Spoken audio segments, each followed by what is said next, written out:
1,88,000 जगह का कैलेंडर निकाल करके हमारे युवा भाई बहनों को दे दिया है कि सब कब विज्ञप्ति निकलेगी, कब परीक्षा होगी और कब परिणाम आएगा और कब आपको नियुक्ति पत्र मिलेगा। और अगर किसान को पानी मिल जाएगा तो निश्चित रूप से मेरा किसान भी खुशहाल हो जाएगा, क्योंकि खेती में उसको सबसे ज्यादा आवश्यकता पानी की होती है। अगर पानी भरपूर होगा तो वो 2 फसल नहीं 3 फसल नहीं, किसान 4 फसल उठाने का काम हमारा किसान करेगा। आएगी, हम एक पेड़ मां के नाम अवश्य लगाएं और राजस्थान को हरियाला बनाएं।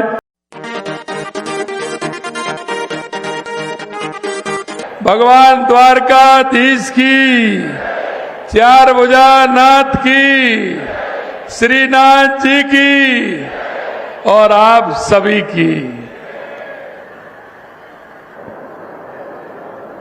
आज के इस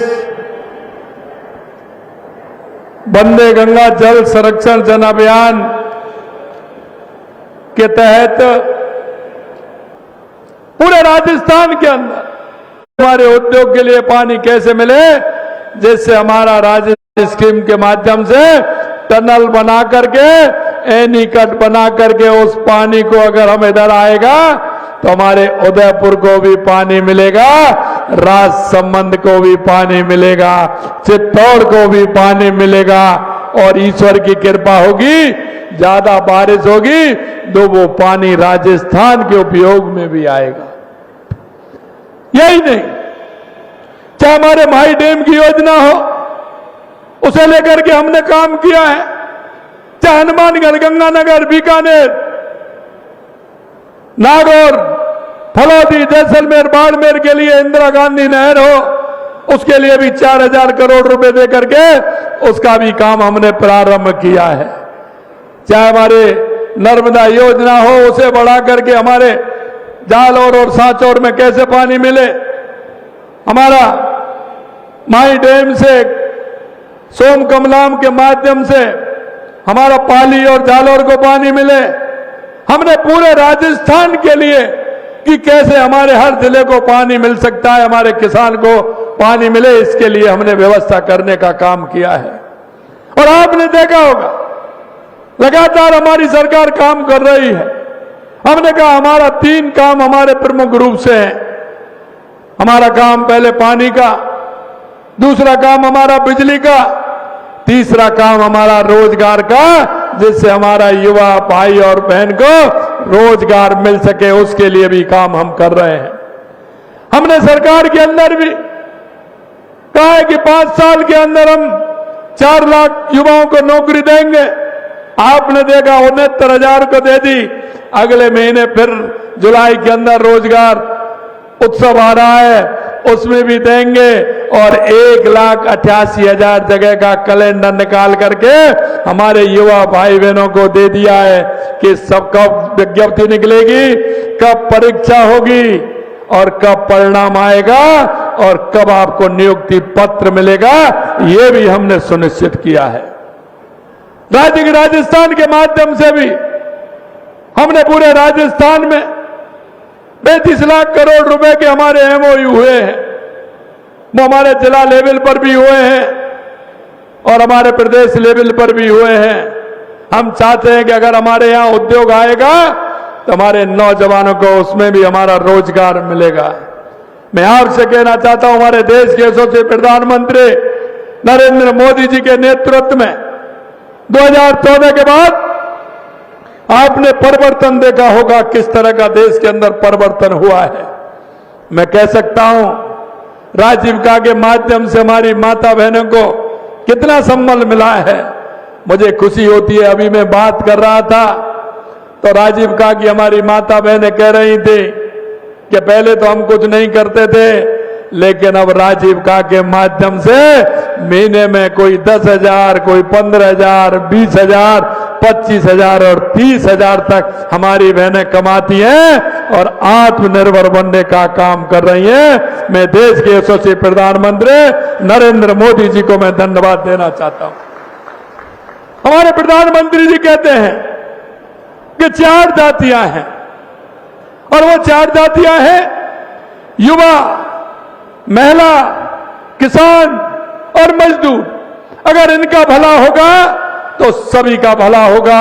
और इसी थीम पर हमारी सरकार काम कर रही है। हम युवाओं को रोजगार देने का काम कर रहे हैं, माता बहनों को हर क्षेत्र में आत्मनिर्भर बनाने का काम कर रहे हैं, और किसान के घर में खुशहाली कैसे आए, किसान को सम्मान निधि देने का भी काम कर रहे हैं, किसान को गौपालक कार्ड भी देने का काम कर रहे हैं, किसान के बेटों को नौकरी मिले इसके लिए राजस्थान के माध्यम से उसको नौकरी देने का काम भी कर रहे हैं।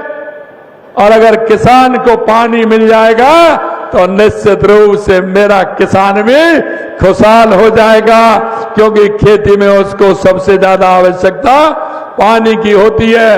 अगर पानी भरपूर होगा तो वो 2 फसल नहीं, 3 फसल नहीं, किसान 4-4 फसल उठाने का काम हमारा किसान करेगा। हमारे उस गरीब वंचित भाई के लिए, जो वंचित है, गरीब है, उसके लिए भी हमारी सरकार लगातार काम कर रही है। उसको रोजगार का अवसर कैसे मिले, हमने अभी आपने देखा होगा, हमने प्रण लिया है, क्योंकि कांग्रेस कहती थी हमेशा, और मैं ध्यान दिलाना चाहता हूं मेरे भाई और बहनों, कांग्रेस जब भी आती है वो एक ही नारा देती है, और वो नारा बामन से लगातार देती जा रही है, 1952 से, कि गरीबी हटाओ, गरीबी हटाएंगे, हम आएंगे, गरीबी हटाएंगे। लेकिन मैं उन कांग्रेस के लोगों से पूछना चाहता हूं कि आपका कभी गरीब से कोई नाता नहीं रहा, गरीब की तरफ आपने कभी नहीं सोचा। मैं आपको कहना चाहता हूं, अगर गरीब की सोचा है तो देश के यशस्वी प्रधानमंत्री नरेंद्र मोदी जी ने सोचा है।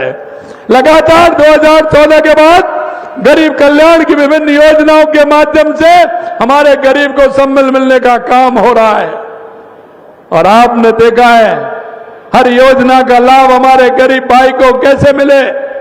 मैं आपके माध्यम से भी कहना चाहता हूं, हमारी इतनी सारी केंद्र की, राज्य सरकार की योजनाएं चल रही हैं, उनका सहारा हमारे गरीब को कैसे मिले, उस गरीब का फ्री में इलाज कैसे हो, उस गरीब को फ्री की दवाइयां कैसे मिले, उसको राशन कैसे मिले, उसको किसी भी प्रकार से परेशानी नहीं हो, उनके बच्चों की पढ़ाई कैसे हो, उनकी बेटी की पढ़ाई कैसी हो, बेटी की शादी कैसे हो, उसमें क्या सहयोग देना चाहिए।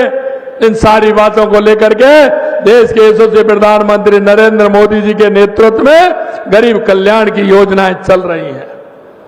मैं इतना और कहूंगा आपसे, अभी हमने बजट में घोषणा की थी कि राजस्थान के 5000 गांव को हम बीपीएल मुक्त करेंगे, गरीबी मुक्त करेंगे। मित्रों, मैं कहना चाहता हूं, क्योंकि कांग्रेस तो सिर्फ नारा देती है, हमने पहले ही बजट में 300 करोड़ रुपए राजस्थान के लिए दिया कि हम बीपीएल से उस गरीब को आगे बढ़ाने का काम करेंगे, बीपीएल मुक्त करेंगे, उसको संबल भी देंगे, योजनाओं का लाभ भी देंगे, और उसको रोजगार परक भी बनाएंगे, उसको आत्मनिर्भर बनाते हुए उनके पैरों पर खड़ा करने का काम करेंगे।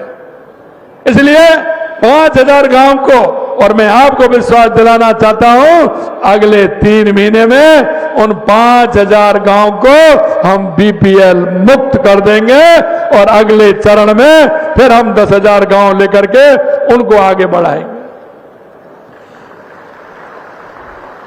मेरे भाई और बहनों, मैं आपसे इतना ही निवेदन करना चाहता हूं, क्योंकि आप सभी ने देखा है कि देश के यशस्वी प्रधानमंत्री नरेंद्र मोदी जी के नेतृत्व में हमारी गरीब कल्याण की योजनाएं किस तरह से चल रही हैं। मैं आज एक बात और आपसे कहूंगा कि आज का दिन बहुत शुभ दिन है। बहुत शुभ दिन इसलिए है, राजस्थान के लिए भी और मेवाड़ के लिए भी, क्योंकि आज मेवाड़ के शौर्य और स्वाभिमान के प्रतीक महाराणा प्रताप ने हल्दी घाटी के युद्ध में अपनी अदम्य वीरता और संघर्ष के बल पर इतिहास के पन्नों में अमरता प्राप्त की, अमरता प्राप्त की। आज का दिन वो है जो उन हाथापाइयों ने हल्दी घाटी के युद्ध में महाराणा प्रताप ने उनको धूल चटाने का काम किया, और आज वो विजय दिवस है।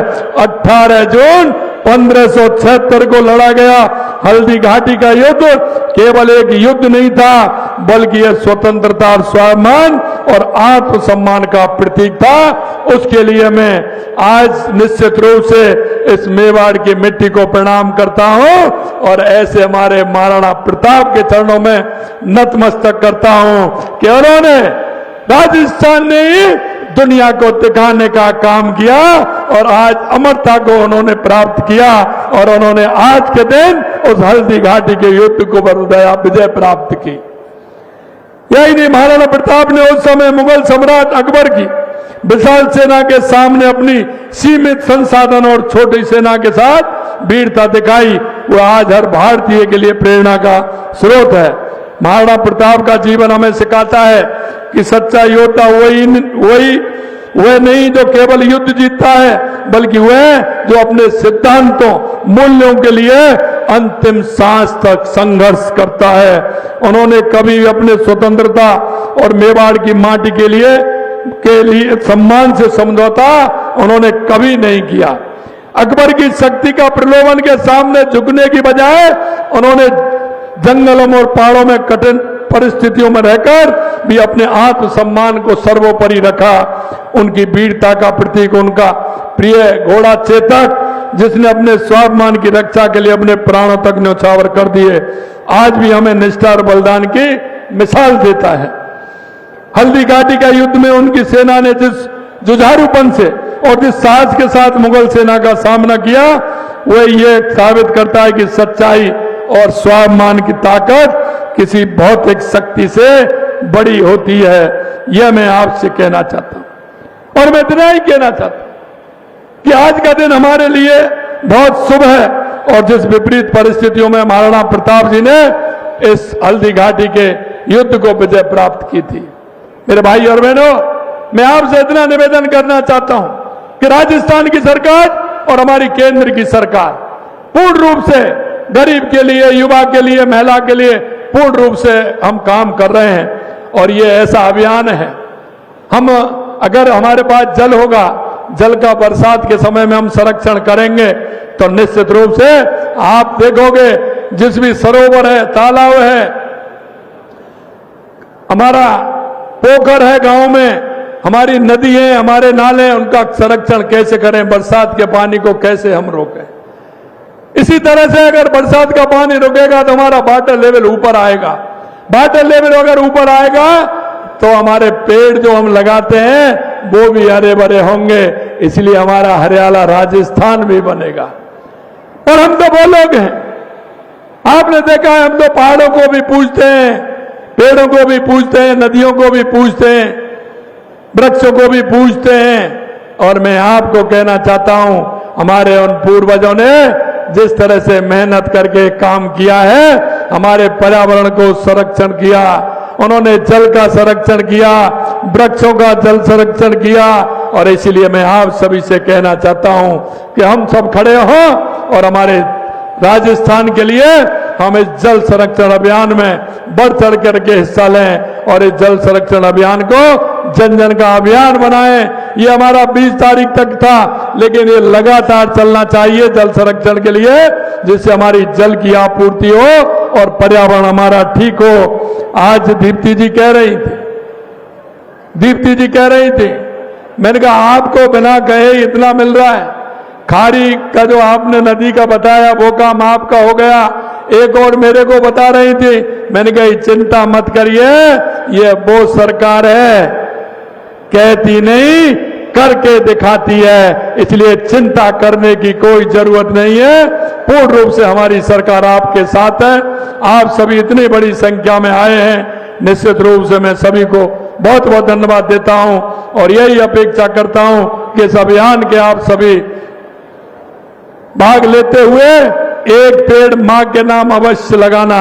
और ये नहीं एक ही पेड़, जहां जाए हर जगह एक पेड़ लगाना और हमारी मां के उन सपनों को, अगर मां हमारी जिंदगी है तो मां को साथ लेकर के लगाओ, अगर मां नहीं है तो उनका फोटो लेकर के लगाइए। हमारी श्रद्धा और भाव, जब हम कभी भी उस गांव में जाएंगे उस बांध की पाल पर जाएंगे, नहर की पाल पर जाएंगे, जाते ही मेरी माँ के दर्शन होंगे, मेरी माँ याद आएगी। हम एक पेड़ माँ के नाम अवश्य लगाएं और राजस्थान को हरियाला बनाएं। बहुत बहुत धन्यवाद। जय हिंद, जय भारत, जय राजस्थान।